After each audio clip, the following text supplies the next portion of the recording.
Hello, George here. Well, although I am in the Philippines, the elections in the United States do affect me and everyone in the world quite profoundly, simply because the United States has an incredible influence in the world, which is a cultural influence.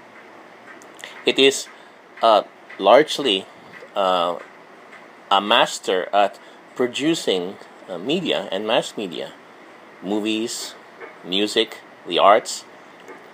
It evangelizes the world. It is one of the few cultures that gives a positive message, an uplifting message to people, and which has promoted Christianity all throughout the world.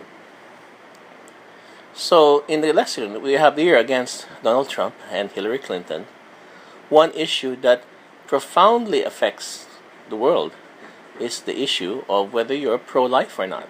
And Donald Trump is pro life. And Hillary Clinton is not.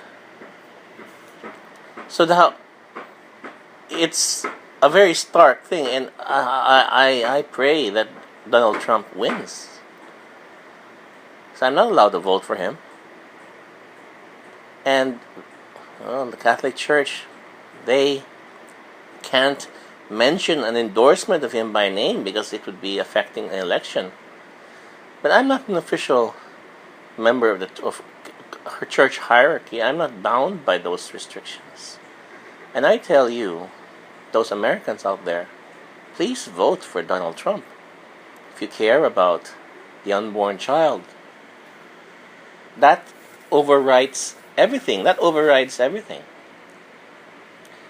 He may not have the best character in the world, and he is a flawed person, but he has a sense of speaking from the heart.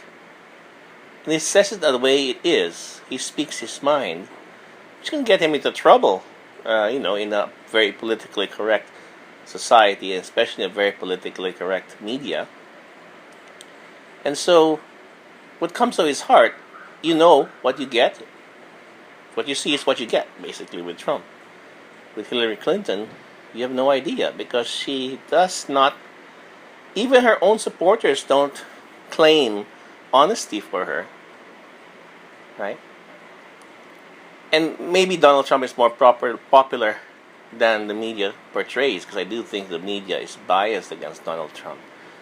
But I don't think if Hillary Clinton wins, the tide against Christian culture may be overwhelmed, and this could be the judgment of the United States. God actually chooses the leader of a country. It's not, although there is an election, but it is through the will of God that determines who's the next leader. And you have to pray hard, pray to God that He chooses Donald Trump. Of course, you pray and do what you can. For those of you who can vote, do vote for Donald Trump, and speak out against the defenseless unborn child. Okay, this is George signing off, praying for God to intervene and have mercy in the United States in the coming weeks.